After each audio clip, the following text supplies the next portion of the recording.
Oi pessoal, nesse vídeo vocês vão ver algumas dicas para a gente trabalhar aspectos visoconstrutivos e também aspectos de percepção visual da criança ou do adolescente.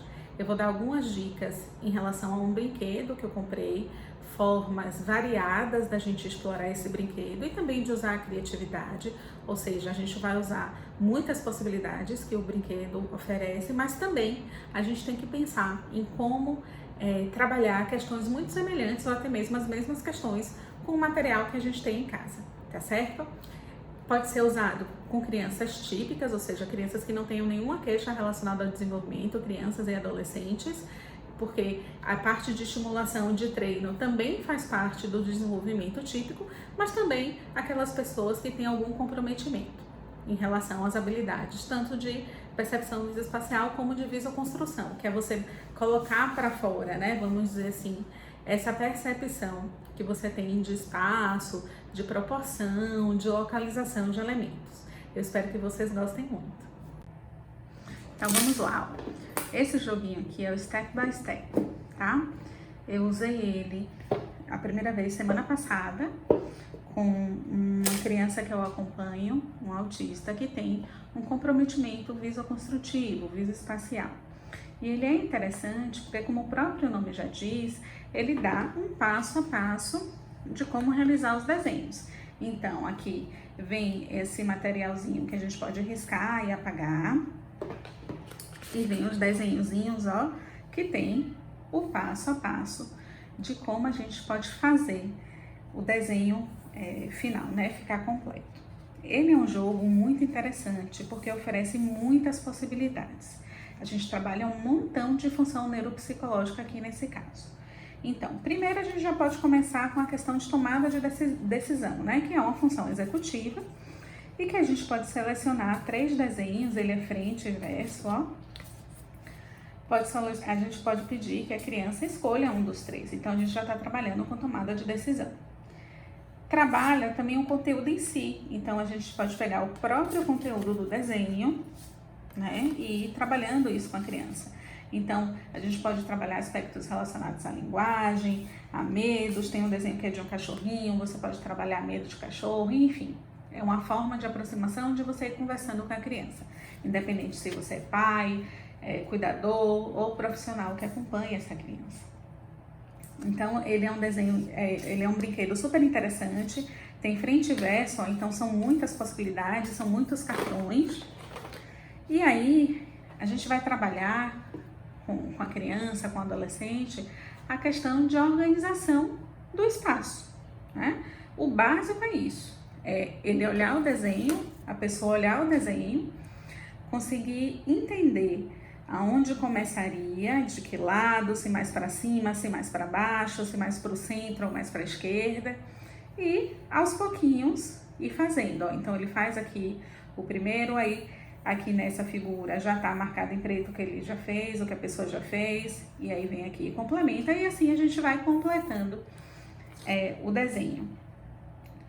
Então, trabalha a organização de espaço, seguir um passo a passo, né, que é um planejamento implícito. Você seguir um passo a passo envolve planejamento também. Habilidade motora fina, claro, né, vai ser exigido que a criança tenha uma certa destreza, um controle motor aqui, então a gente também já pode trabalhar esse aspecto.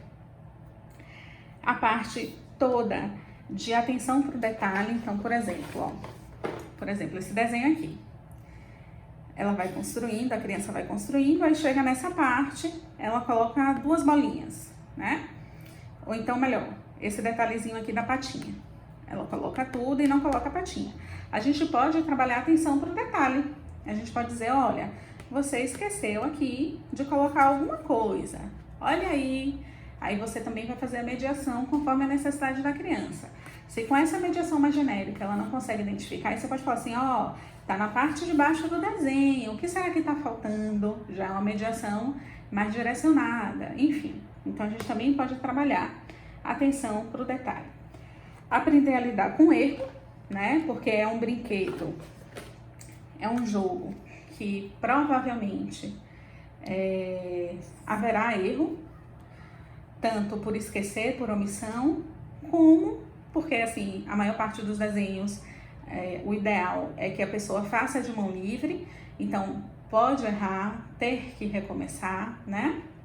Então é importante lidar com a frustração, com o erro, que quando a gente está aprendendo alguma coisa nova, o erro também pode fazer parte desse processo, não é um problema. Então a gente trabalha com a noção também de imperfeição e de que o erro faz parte do processo de aprendizado. Essas são algumas possibilidades com o próprio jogo, com o próprio brinquedo. Quais são outras possibilidades? A gente pode extrapolar isso com os elementos que a gente tem em casa. Lápis, papel e régua, por exemplo. Que é essa possibilidade. Então, eu tenho aqui, vamos fazer de conta, isso aqui pode ser desenhado, pode ser impresso, e aí a gente quadricula depois por cima, e da mesma forma, a pessoa, ela vai passar para cá esse desenho. Aqui eu ampliei, então a gente ainda pode brincar com isso, a gente pode ampliar a imagem ou reduzir a imagem, ou usar a mesma proporção. Aqui eu tenho 1 centímetro em cada quadradinho, aqui eu botei 2. Então, trabalha a contagem, a gente pode contar quantos quadradinhos tem. A pessoa também pode participar desse processo de construir essa grade. Então, a gente pode aproveitar qualquer assunto de interesse para pegar um desenho, imprimir e quadricular por cima. Ou a gente faz o quadriculado e a pessoa desenha e depois passa para cá. Eu usava isso muito quando eu era criança. Eu pegava papel de carta, essas coisas, e fazia essa brincadeira de aumentar, diminuir, ou até mesmo de fazer igual. Esse quadriculado, ele pode ser feito também com lápis.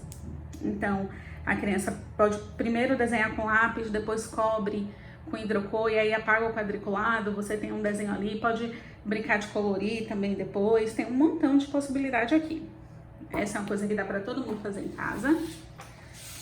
A terceira é a seguinte, eu pego um papel, ou 2, né, depende. Às vezes eu só dobro assim no meio e abro, ou eu lasco, ou eu pego aqui uma régua e hidrocor, divido em 4. Qual é a ideia? A ideia é que a gente faça um desenho, como eu não sou boa em desenhar, eu vou fazer uma coisa bem simples. A ideia é que a gente pegue um desenho, comece a fazer e a gente peça que a criança vá copiando junto com a gente. Então, a gente vai fazendo aos poucos e dá espaço para a criança copiar, ó. E também pode ser o contrário. A gente pode pedir que a criança faça e a gente vai copiando. Com isso aqui, gente, a gente também trabalha controle inibitório da criança, porque ela tem que fazer e ela tem que esperar a gente fazer. Tem um vídeo também aqui no meu YouTube sobre controle inibitório, várias outras dicas.